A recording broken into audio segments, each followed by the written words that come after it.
Bom dia, boa tarde ou boa noite, exploradores do multiverso. Eu sou Juliano Tiama e estamos atravessando o portal do Podverso para o Cinegeek para falar de Frankenstein, um novo filme do Guilherme Del Toro que estreou aí recentemente na Netflix. E para falar desse filme comigo, eu tô aqui na companhia do Josimar, o nosso mestre aqui do Podverso da Geek.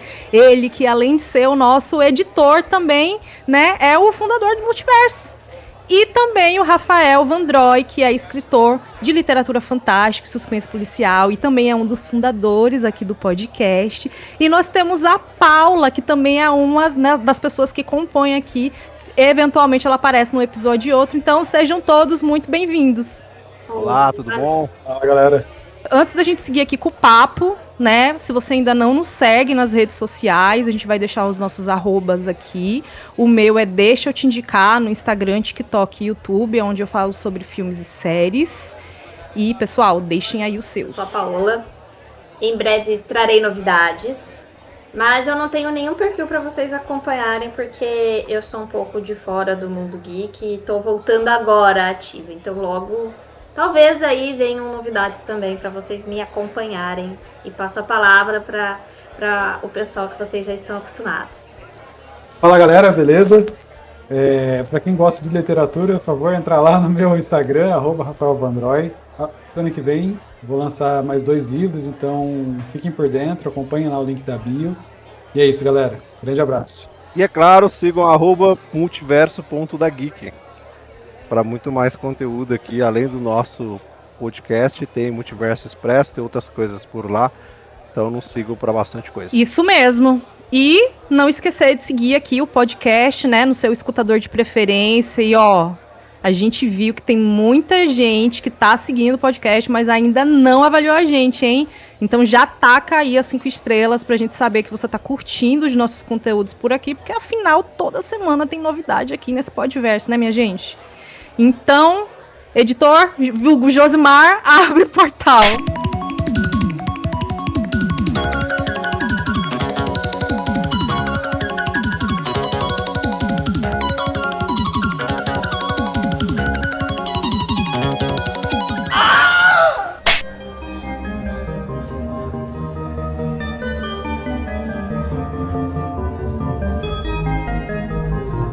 Bom, a ideia é a gente conversar sobre o filme sem spoilers, embora eu acho que não vai ser nenhuma novidade, tendo em vista que é baseado, né, na obra literária da Mary Shelley, que foi lançado lá em 1831, né?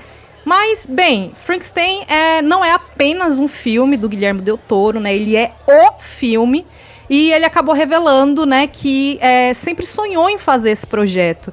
E que essa obra tem uma conexão muito pessoal com ele, porque desde a infância ele se identificava muito com a criatura, né? Ele se sentia aí parte das pessoas rejeitadas, das pessoas que se sentiam deslocadas.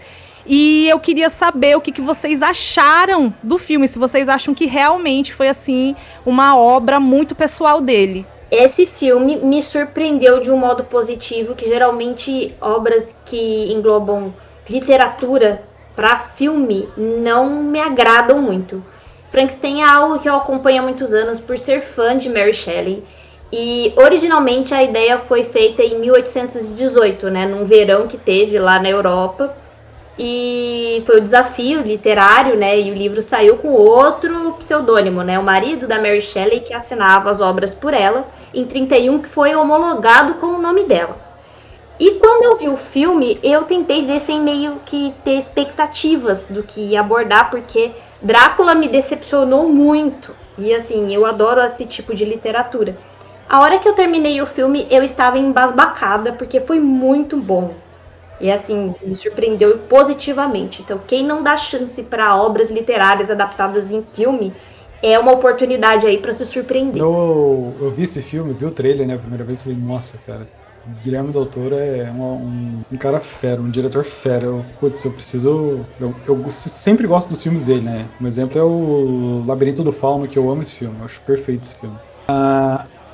Só que eu fui assistir, eu fui assistir sem pretensões, né?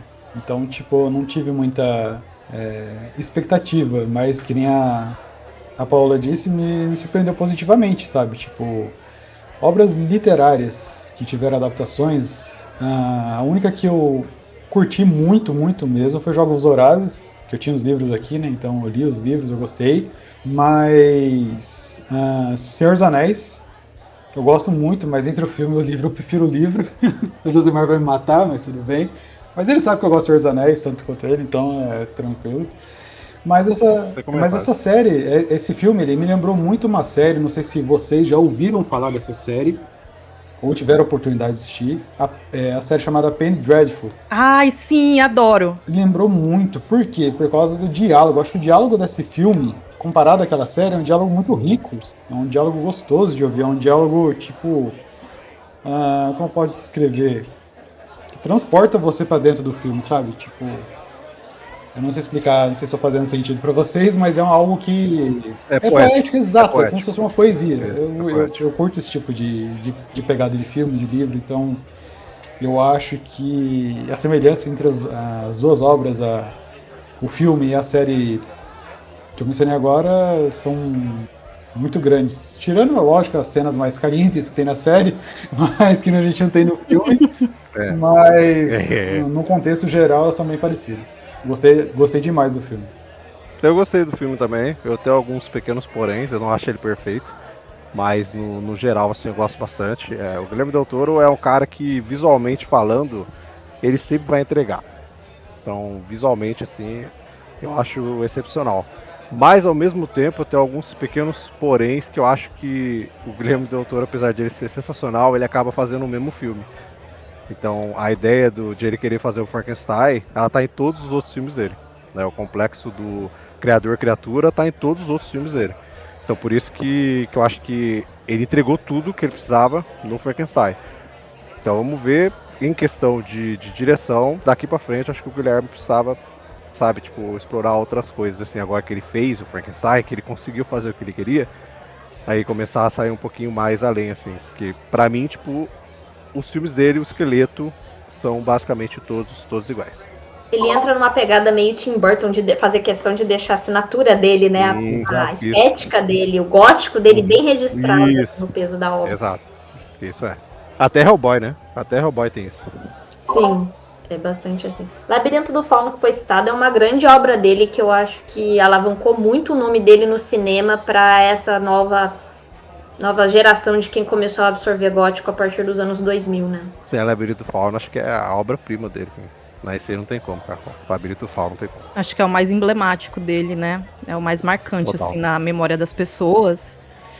E eu acho que muito do cinema do Del Toro, para além da narrativa, é muito sobre o visual também. E eu acho muito legal o quanto que ele é defensor mesmo dos efeitos práticos, né? E nesse filme, o Frankenstein, a gente vê todo o trabalho artístico que foi desenvolvido, né, para alguns cenários assim que foram montados, né, como o laboratório do Victor Frankenstein, o navio do Capitão Walton e até aquela figura humana, né, quando ele está ali meio que montando a criatura, todos os órgãos foram feitos à mão, sabe? Então, eu queria saber o que vocês acharam de toda a estética do filme, né?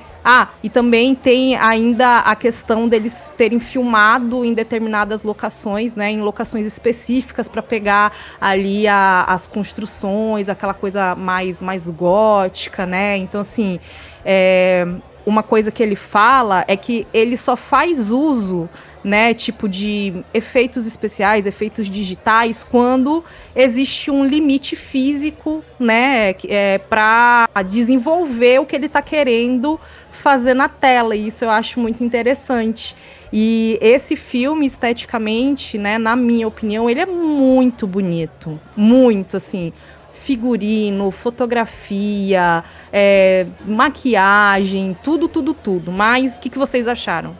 Eu achei que ele tem um foco na criatura muito boa, que a fotografia tá muito impecável, que ele soube sustentar a essência da Mary Shelley com a assinatura dele, só que ao meu ver, embora a estética esteja muito bonita, faltou um pouquinho do romance epistolar, uma sensação mais agridoce, sabe? Que eu achei que o Del Toro, ele deixa as coisas um pouco linear, como o Josimar falou, pra manter a essência dele em evidência. Falta coração, acho, em alguns momentos ali do filme. A sensibilidade, né? Na verdade tem a questão da sensibilidade, mas só com relação à criatura, né? Não sei, isso é do meu ponto de vista. Tipo, ele foca muito a parte humana da criatura, né? Então eu acho muito interessante. E com relação à maquiagem, é a marca do Del Toro, né? No Labirinto do Fauno foi a mesma coisa, então é a marca dele, fazer tudo à mão, fazer todo esse preparo.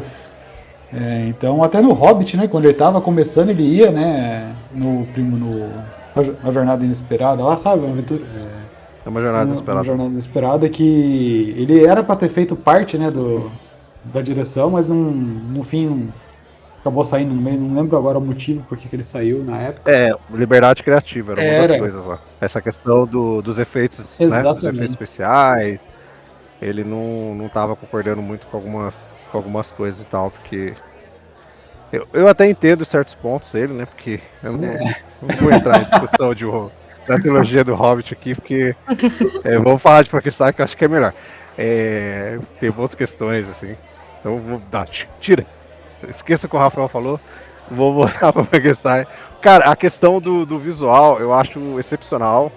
Isso eu já falei aqui. A estética, visualmente falando, todo efeito prático. O Guilherme Del Toro, ele é mestre, sabe, do cinema mais atual, assim, fazer efeitos práticos e saber fazer. E eu gosto de uma coisa aqui, que é ele não deixou a criatura caricata. Ele podia ter feito um visual que lembrasse um pouco uma mescla de outras criaturas. E ele faz uma criatura que, de fato, ela parece que... Como é que eu posso dizer? Que ela tem as placas coladas mesmo, né? Então você vê que tem... Quando ele aparece ali, sem as vestimentas, ela tem todo esse processo. Em alguns momentos eu não curti a criatura porque me pareceu Prometheus. Mas isso aí é questão de gosto, né? Isso é questão de... Porque, assim, desculpa, mas teve momentos ali que eu vi a criatura, a hora que ele segura o crânio ali, eu tava vendo Prometheus, eu falei, não, cara, Del Toro, não me faça lembrar desse filme, entendeu? Acho que depois que ele tá com o cabelo, tira um pouco mais, né, essa impressão. Eu tava rezando pro cabelo dele crescer, entendeu? Eu falei, não, gente, tira esse Prometheus aqui, sabe? Mas eu entendo a questão da criatura, isso aí é só uma visão minha que surgiu na hora que eu estava assistindo. Mas a criatura é interessante, a gente meio que falou já a questão da acessibilidade. A parte da acessibilidade do filme tá com ele, porque o Del Toro, como eu falei, a marca dele, e todos os seus filmes, bota aí todos os filmes pra trás dele, ele sempre vai bater na ideia ali do que o monstro não é... Como é que eu vou colocar isso daqui, né? Que o monstro não é um vilão. Isso, eu ia falar que o monstro não é o monstro, né? Mas eu ia ficar confuso. Que na realidade a humanidade, eles são os verdadeiros monstros. Então, é isso que ele bota. É bem aquela pegada, ninguém nasce monstro, né? É a sociedade que crucifica as pessoas e elas viram, né? Se tornam monstro. É um dos motivos que eu achei bem interessante esse filme, na verdade. É um filme que eu não tinha expectativas, que não falei no início, mas que entregou tudo o que eu queria. Então, pra mim, é um dos melhores filmes de 2025. Pra mim, é esse filme, com certeza. Eu gostei. Já que o Rafa falou na questão de romantismo monstro, eu já vou abrir o meu primeiro porém aqui com o filme. Pronto, lá vem. Não, cara. Aqui. Vamos abrir o primeiro porém. Você falou da questão do monstro. Eu acho que o Del Toro, ele quer tanto focar pra você que o verdadeiro monstro é o Frankenstein, que na minha visão, não sei se é de vocês, tá? Eu achei que ele pesou muito em colocar o Frankenstein como entre aspas, um vilão, assim. Eu acho que o Oscar Isaac está muito bem, mas em vários momentos eu acho ele extremamente caricato. Mas, extremamente caricato, assim. Quando ele vai fazer umas maldades, algumas coisas, então não sei se o Del Toro pesou muito o fato de querer fazer com que o telespectador visse o Frankenstein como o verdadeiro monstro, que eu acho que ele pesa. Ele pesa muito a mão, assim, na forma com que age, na forma com que o Frankenstein age, em vários momentos, assim. Eu sei que isso vem um pouquinho da obra em si, mas eu acho que essa coisa de criador e criatura, acho que o Guilherme Del Toro pesou um pouco aqui, deixou um aspecto meio caricato, assim, na forma do agir do Acho Dr. que foi mais Frankenstein. É a acho minha que foi visão, mais da tá? Minha metade visão. pro final, né? Que ele pesa um pouco mais, na verdade, no filme. Sim. No começo ele é mais. Você fica tipo. Até pra entender ele no começo.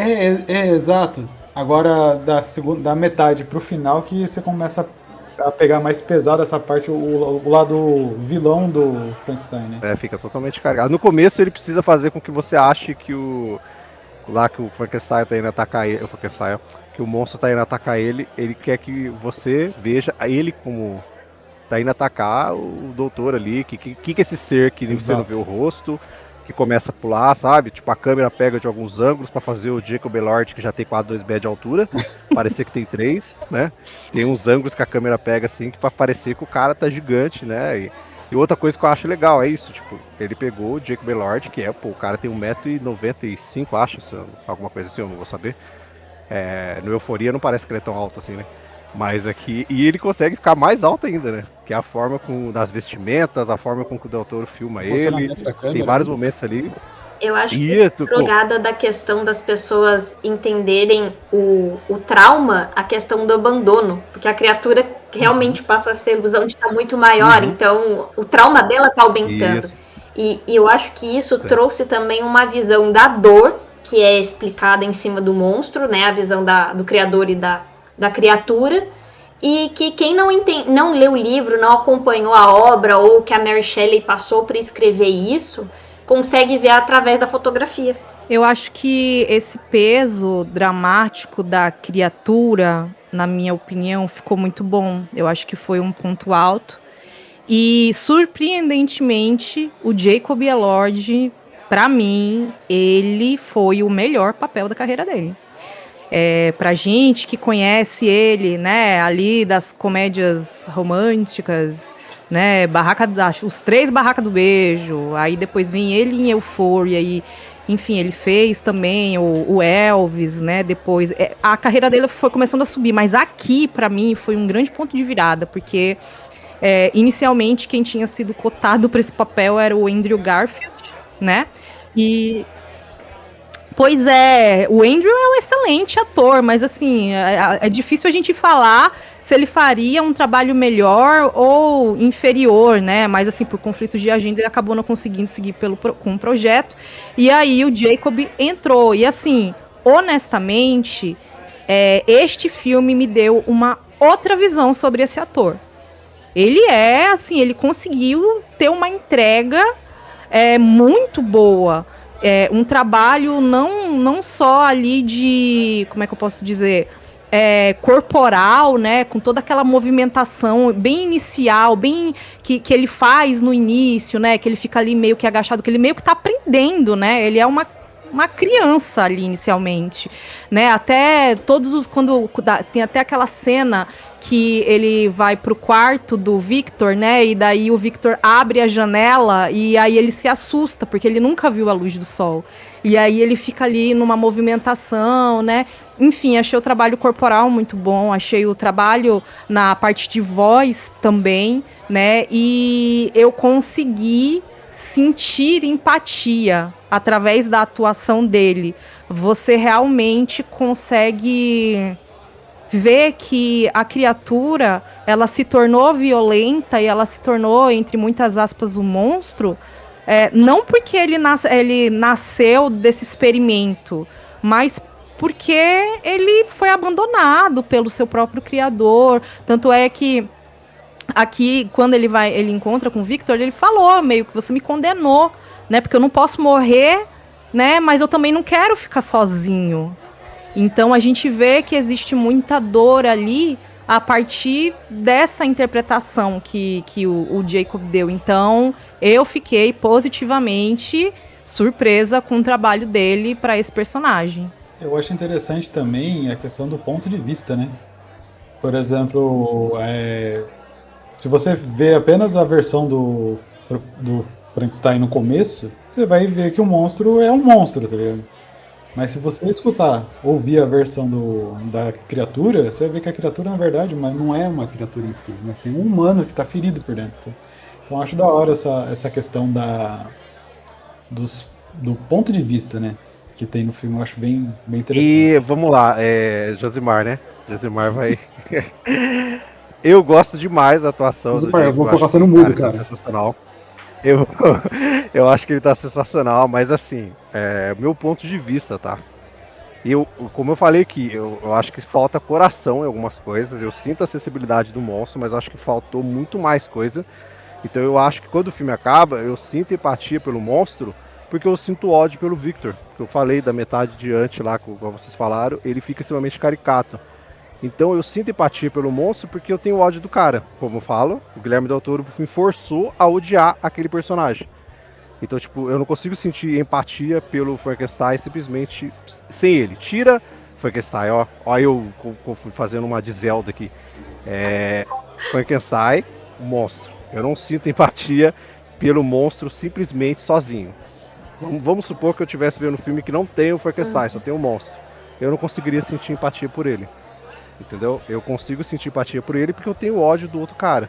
Porque o diretor me forçou a ver isso da metade do filme Uma diante. sensação que eu tive a respeito disso, fazendo comparação da obra original pro filme, tá? É que a Mary Shelley, ela leva muito da própria vida, metaforando o monstro original na própria vida dela. Então, ela apresenta mais dor e mais romance e mais drama. Já o Del Toro, eu acho que ele fez uma metáfora, essa é uma opinião pessoal minha, tá? Eu acho que ele metaforizou a sociedade como um todo, a nossa realidade atual, para você ter empatia com o monstro e com o criador dessa forma. Porque todos nós estamos praticamente passando por mais questões políticas hoje em dia do que a vida pessoal em si, porque eu acho que todo mundo está bitolado com outras perspectivas pós essa era de pandemia que a gente viveu. Então ele olha para todas as pessoas e para a dor delas num geral, sabe? Trauma, internet, tecnologia, a verdade de cada um. Então acaba não levando tanto a solidão que a Mary Shelley sentiu, a perda do filho, da mãe, o medo que ela tinha da ciência romper o humano, porque hoje a ciência está em tudo, aquela época não estava. Né? Aquela época, quando o livro foi escrito, quando ela pegou essa ideia, o galvanismo estava começando. Hoje a gente já tem a tecnologia em tudo. Então eu acho que ele fez uma adaptação que acaba passando outra visão e não tanto a dor, né? Aquele peso da dor. Então você acaba odiando a pessoa que criou. E isso me fez enxergar uma metáfora ainda diferente. O mercado que a gente vive em questão de sociedade e de trabalho mesmo, né? Que você cria um negócio, acha que é lindo e daqui a pouco aquele negócio perde o encanto porque vira um negócio maçante que você tem que fazer todo dia. Deixa de ser algo legal e você começa a ver aquilo de outra forma. Alguém tira o Josmar da sala, por favor? Porque não merece aqui. Cara, eu tô aqui, entendeu? Eu tô aqui pra causar, entendeu? Mentira. Como eu falei, eu gostei do filme, mas é que esses poréns que eles me pegam, entendeu? Eu acho que faltou várias coisas, assim. Tipo, a mim, falta profundidade de vários personagens, assim. A personagem da Mia Goth, eu acho que, cara, podia ser muito mais desenvolvida. Tipo, muito, muito mais desenvolvida. E ela não é. Como você faria isso? Fiquei curiosa para saber o ponto de vista do Josimar a respeito de como ele trabalharia o personagem da Mia Goth. Vai lá, Josimar. Não, isso agora você fala, seu cachorro. Agora você fala. Você tem uma crítica, você tem uma solução para essa crítica. Não, então, vamos lá. Eu acho que a falta de profundidade que falta dela é que, assim, ela precisa ser vista como, cara, a noiva do Frankenstein. Ela precisa ser vista como a noiva da criatura em certo ponto, como ele mesmo fala lá na frente pro Frankenstein pra, tipo, fazer uma parceira pra ele. Então a Elizabeth, ela precisa ter essa visão. Então eu vejo uma força dela em querer focar na personagem como o par romântico do monstro. Ela precisa ser, tipo, aquela, como é que eu posso dizer, a donzela que vai ver a bondade dentro da criatura. Na verdade, teria que ter dado uma profundidade maior na relação entre os dois e não fazer um background entre... Eu achei ela muito a Bela e a Fera. Exato. Isso. Tá superficial, na verdade, né, o negócio. Então, eu queria.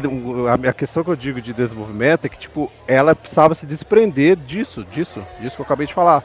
Ela é vista como isso pra mim. Ela é vista como um instrumento. Ela é vista como esse instrumento que a fera vai. Olha, pra colocar a fera aqui. O monstro ele vai ver aquela beleza ali e vai começar a entender outras camadas. Então, tipo, ela é vista como isso. Ela é vista como o par romântico do monstro. Então, eu acho que podia desenvolver muito mais coisas. A mãe do próprio Frankenstein, sabe? Tipo, ela tem um peso ímpar e depois, sabe? Tipo, beleza, é isso. E a Mia Goth faz as duas, né? Ela faz as duas personagens. Muda a sobrancelha só. Sobrancelha, né? Tá diferente. Muda a sobrancelha. A Bela Fera foi foda. Mas cara, era basicamente isso que eu tava tentando falar e você colocou. Mas o meu ponto é isso, entendeu? Eu queria desenvolvimento dela além da criatura. Além de ser vista simplesmente como, entre aspas, o par romântico do monstro. Um ponto que, tipo, me incomodou, para além da duração do filme, que eu acho que poderia ter sido um pouquinho mais curto, foi o fato dela ficar meio que resumida a isso, né? E acho que essa foi também a adaptação que o Del Toro fez, porque no livro ela é noiva do próprio Victor e não do irmão dele, como é no filme, né? E o monstro mata ela. Então, aqui acho que ele quis dar um peso mais emocional para a morte dela e tal. E eu senti que o arco dela serviu só para reforçar essa sensibilidade, essa humanidade, não é nem sensibilidade, essa humanidade que existe no monstro, né? Talvez falte um pouquinho de desenvolvimento nela aí, para as pessoas sentirem o peso da importância dela. Além de praticamente ser a única personagem feminina ali. E hoje a sociedade cobra muito um ícone feminino ali para ter uma representatividade, e ela realmente teria que ter um peso muito maior aí. Talvez este ponto de vista feminino, que se tivesse sido melhor trabalhado, desse para ter mais empatia ainda com a dor do monstro, em vez de ficar só na briga dele com o criador. Bom, antes da gente continuar o nosso papo, que tá muito bom, inclusive, e é sempre bom ter opiniões que divergem, porque eu acho que isso contribui mais para a discussão, né? Vamos fazer uma pausa aqui para um pequeno disclaimer, seja para você que chegou aqui no Podverso da Geek por esse episódio, ou para você que já nos acompanha, né? A gente tem aqui outros portais girando dentro do Podverso, então fora o Cine Geek a gente tem o Degustando Séries, tem o Passando de Nível, e a gente tem algumas novidades, né? Então, recentemente saiu o episódio 56 do Cine Geek, em que a gente fala sobre o Agente Secreto, filme nacional. Também tá rolando o especial de Stranger Things no Degustando Série. Já saiu aí a gente revisitando a primeira, segunda e terceira temporada. Próxima semana a gente conclui aí o nosso especial para falar da quarta temporada. Então é a oportunidade aí para você relembrar tudo que aconteceu. Josimar, inclusive, está presente na cobertura semanal, né, de It. Bem-vindos a Derry no Degustando Séries. Inclusive, preciso assistir o episódio que saiu recente. E temos o episódio 67 do Passando de Nível, né? O nosso portal de games com o Léo, né, do Nerd Kit, e o Felipe, falando aí dos lançamentos do último bimestre. Então, dá uma olhadinha aí que temos muita coisa no nosso cardápio. Que foi essa caracterização do Jacob Elord de 10 horas. Eu vou ser muito sincera, o Josimar tocou num ponto sensível da caracterização dele parecendo Prometheus, ai, socorro. Porque o pior de tudo foi que quando ele tava carequinha, eu também achei. Tá muito parecido. Nossa, tá muito. Mesmo eles tendo trabalhado, né, uma mesclagem de peles de outros tons, né, mas ficou meio que muito esbranquiçado, né, e aí, realmente, antes dele ter o cabelo, eu achei isso, e fiquei chocadíssima, né, de ter essas 10 horas de caracterização. Meio que o Del Toro quis que o monstro fosse menos coisa de filme de terror e algo mais vivo, mas eu senti que, não sei, foi algo que me incomodou um pouco, né? Mas e vocês, o que vocês acharam? Eu achei bem interessante. Até essa questão é muito legal de falar, porém, como eu não mexo com efeitos especiais, não mexo com essas coisas, eu não gosto tanto de julgar o trabalho dos outros, porque a arte é arte. Só de não ser verde, como aquele clichêzão, embora eu goste do monstro verde, né, o Frankenstein que a gente está acostumado, eu achei que ficou bem legal. Mas como eram soldados mortos, o branco na neve ali, né, o corpo, ficou legal. Só colocaria umas nuances mais de roxo ali para mostrar a pele, né, decompondo mesmo. O tempo que o ator ficou ali sentado esperando a maquiagem, e acho que compensa qualquer errinho que tivesse aí na caracterização. Mas eu acho que deve ter tido algum estudo, né, para saber a cor que fica a pele, o material usado também, porque deve ser desconfortável pra não ficar com aquelas coisas coladas na pele. Metódico com relação a essa parte de maquiagem, de visual, então provavelmente ele deve ter feito deve ter estudado essa parte das cores, que você disse aí agora, mas assim, eu curti demais. Todo o visual, a caracterização do personagem do monstro eu achei surreal. Gostei bastante. Eu sou meio puxa-saco desse filme, desculpa, gente, mas eu. Tirando o Josimar, que eu não sei o que ele tá fazendo aqui nessa sala, que eu vou colocar ele no mudo daqui a pouco, eu acho que eu curti bastante. Pra mim, como eu disse mais cedo, é um dos melhores, se não for, na minha opinião, tá? Eu posso estar errado, com certeza devo estar, mas na minha opinião, o melhor filme de 2025. Tipo assim, é porque eu gosto desse estilo de filme, né? Eu gosto dessa pegada de filme, assim. Então, pra mim é um dos melhores, se não for o melhor. Então, eu sou meio suspeito pra falar sobre isso. Quer acrescentar alguma coisa, Josmar? Não, ele não merece, ele não merece. Prometheus aqui. Já falei do Prometheus em Contravisão. Eu quero saber a opinião do Josimar tá, sobre a caracterização. Eu vi que ele tem embasamento pra dar a opinião dele, eu acho bem interessante. Tá me colocando Não, você merece, cara. Você merece, cara. Como você elaboraria a caracterização do monstro? Agora você fala, Josimar. Não, agora você fala. A caracterização do monstro pra mim tá tranquila. Foi só o meu porém com Prometheus, entendeu? De ver aquela criatura ali e me remeter a Prometheus. Prometheus com toque de visão. Mas o que você faria de diferente? Mas assim, não, eu não faria nada diferente. Quando ele tá com cabelo, eu não faria nada diferente. Agora, antes não tem como, que ele precisa ficar daquele jeito, né? Que são vários corpos ali. Então ele precisa ter... Eu gostei da ideia das meio que placas tectônicas, né? Que dá pra você ver que é uma pele sobreposta uma na outra, assim. Isso eu acho interessante. O meu porém é o visual cara Prometheus, entendeu? Que me remeteu ao filme do Prometheus e eu detesto esse filme.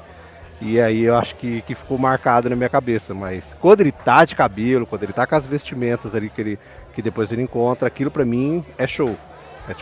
É a versão Frankenstein gótico que o Del Toro quer colocar, sabe? Então, ele tem o casaco que ele usa, né? Aquilo ali remete um pouco ao monstro Frankenstein clássico que a gente já conhece e tal.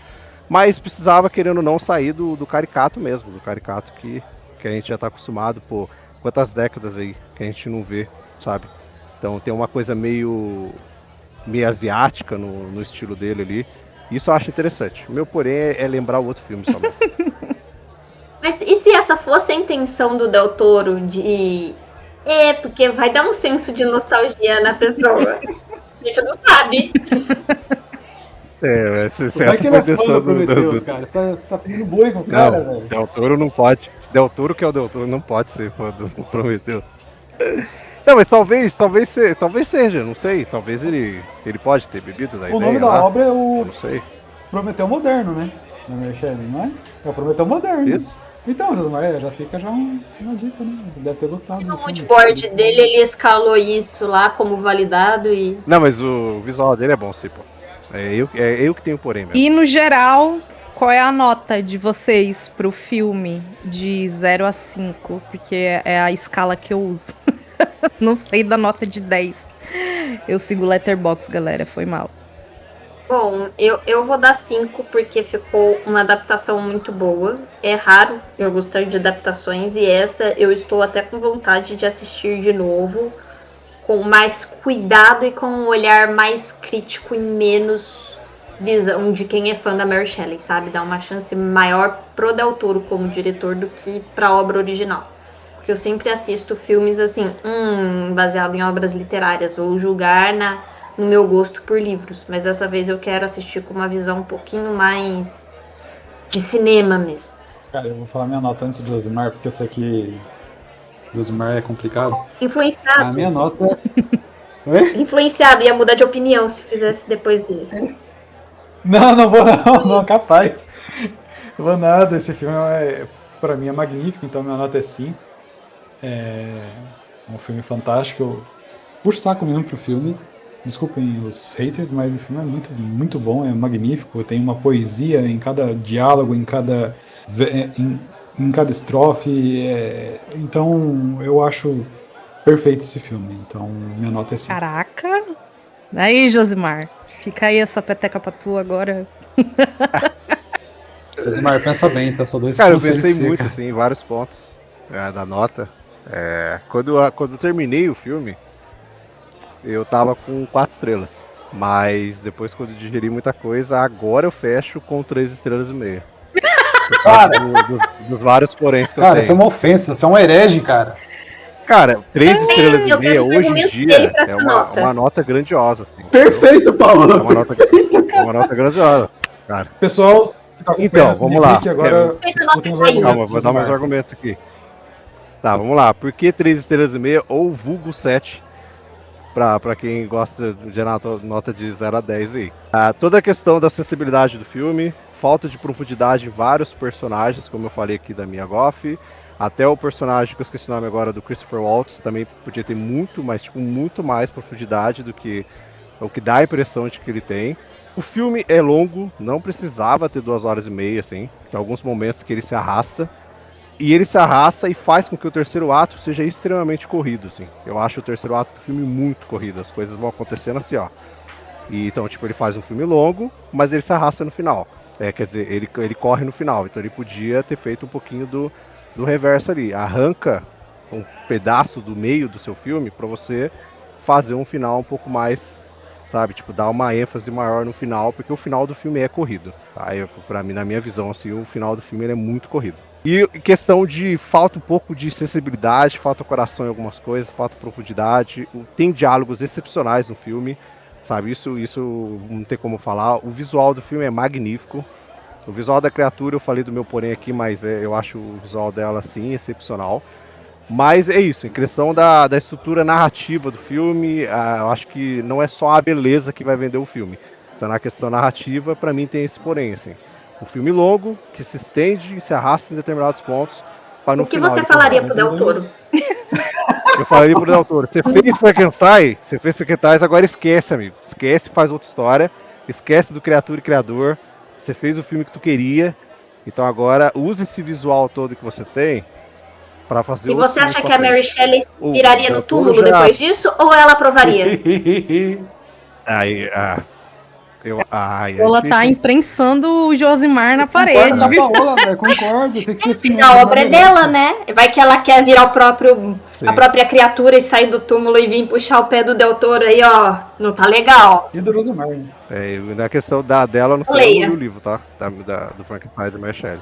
Então, eu não sei. Talvez se eu tivesse lido, talvez eu teria dado nota menor também, não sei, né? Caralho, Rosemar, Se eu que tivesse isso, cara? lido, porque a minha percepção do filme sem ler o livro é essa, imagina se eu tivesse lido, então. Talvez eu estaria uma nota ainda menor no filme. E qual que é o Frankenstein? Ó, o Frankenstein. E qual que é a sua criatura da sua vida? A minha Porque criatura? todos nós temos um projeto que é a nossa criatura, que a gente botou no mundo, que a gente cria, que a gente cuida. Você tá cuidando dela. Essa aí, qual que é a sua criatura? Você cuida dela bem ou você é um Victor Não, com eu ela? cuido bem. A minha criatura cuida bem. Sabe aqui do Rosemar? Eu fico imaginando a A cara do minha Rosemar. criatura tá aqui, ó. A gente tá dentro da Então, minha você tá criatura. cuidando bem A dela? minha criatura tá aqui. Então. Eu tô. Aí eu fico aqui curiosa pra saber qual é a opinião de quem tá ouvindo esse podcast com tantas divergências entre as nossas ideias aqui. Então eu convido o pessoal que tá ouvindo a comentar aqui embaixo, falar da criatura de vocês e a nota e a opinião com quem vocês concordam daqui. Exato. Bom, vocês deram a nota de vocês, eu vou dar minha nota também, né? Mas eu quero fazer um parênteses no negócio que o Josmar falou, uma coisa. 2 pontos. Com relação a uma duração do filme, né, tem 2 horas e 45, se não me engano. Mas só que eu não senti o filme passar. Pra mim passou rápido. Pra mim também. Não sei se é porque eu gostei demais do filme, mas passou muito rápido. E segundo ponto, que falta sensibilidade é no Josimar. Esse cachorro, nele que falta sensibilidade. Eu acho que o Josimar, ele tem uma opinião cética, mas ele é equilibrado e imparcial para falar. Isso foi muito legal de acompanhar, porque, por exemplo, eu fui muito na questão emocional de apego nostálgico ao livro. Ele foi 100% filme e 100% direção artística. Você, Rafael, já foi mais na pegada da pessoa que escreve. Então você também foi muito emocional. E a Ju também teve uma pegada de direção aí. Então foi bem equilibrado o diálogo, porque cada um teve um ponto de vista de uma área que tem uma maior sensibilidade para enxergar. E isso que é bacana numa discussão e que fez esse pod ser muito humano tanto quanto a criatura. A minha nota, ela foi 4. Tipo, o filme pra mim só não foi um absoluto cinema por conta da duração. Diferentemente do Rafa, eu senti um pouco em alguns momentos. E eu também acho que poderiam ter aprofundado a personagem, né, da Mia Goth. Isso também me pegou um pouquinho. Então tirei aí meio ponto, meia nota de cada um desses pontos e veio o 4. Mas assim, de forma geral, gostei demais do filme. Muito, muito, muito mesmo. Acho que realmente vai agradar tanto quem leu o livro, tanto, né, que a Paula leu aqui, quanto para quem não leu. Eu não li, sei a história, tenho um amigo, um dos meus melhores amigos, ele é fã dessa obra e, enfim, a gente já conversou sobre ela, então eu acho que o filme conseguiu representar bem, então vale muito a pena assistir. Convido vocês a lerem. Contemplamos tudo, Convido gente? vocês a lerem o livro e aí a gente tem outra conversa. O que vocês acham? Ó, Bacana. A gente jogou na roda, aqui. porque queria muito que alguém aqui também tivesse lido a obra. Não sei se o Rafa chegou a ler também, mas a perspectiva muda. E quanto mais a gente adquire conhecimentos assim, seria até interessante comparar com outra versão de filme do Frankenstein, ou talvez com outras obras do Del Toro, mas a gente já falou bastante dele aqui. Então, convidar vocês a fazer essa jornada literária, fazer um clubinho do livro pra gente ler e voltar a fazer outra análise, talvez com spoiler, com a participação de algum ouvinte. Ó, achei legal. Eu topo. Tô com algumas outras coisas pra ler, mas eu super topo. Acho que vai ser uma experiência legal. Com relação à literatura, eu sou meio suspeito. Os mais me conhecem, então eu sou bem suspeito com relação a isso. Eu topo fácil. Também, pô. Comenta aqui se vocês querem o retorno deste grupo aqui, né? Pra comentar após a leitura do livro. E se você engaja com a gente também, né? Isso é importante. E esse foi o nosso Cine Geek sobre Frankenstein. Deixa aqui nos comentários se você ficou com vontade de assistir, se você já assistiu e o que você achou. E não esquece de seguir o Podverso da Geek no seu escutador de preferência, avaliar a gente com 5 estrelas, isso ajuda muito o nosso portal a alcançar, né, mais exploradores. E é isso, pessoal. Um beijo, então deixem os seus tchauz aí, meus queridos convidados. Foi uma honra participar aqui com vocês. Espero não ter sido inconveniente, porque esse é meu primeiro pod com vocês aqui em grupo. Porque eu já participei de outros, mas não tinha esse time aqui. Então, quando vocês quiserem a opinião de uma pessoa chata para livro, pode me chamar. Me convido a participar. Pessoal, obrigado pela participação de todo mundo aí. Foi bem bacana. Curti bastante. Fazia tempinho que eu não participava dos casts aqui. Tem que participar mais comigo, mano. Entendeu? Cara, não presta, Josimar. Não Vamos presta escolher estar junto com o podcast com você, cara. Nunca presta. O Rafa só passou raiva. Não.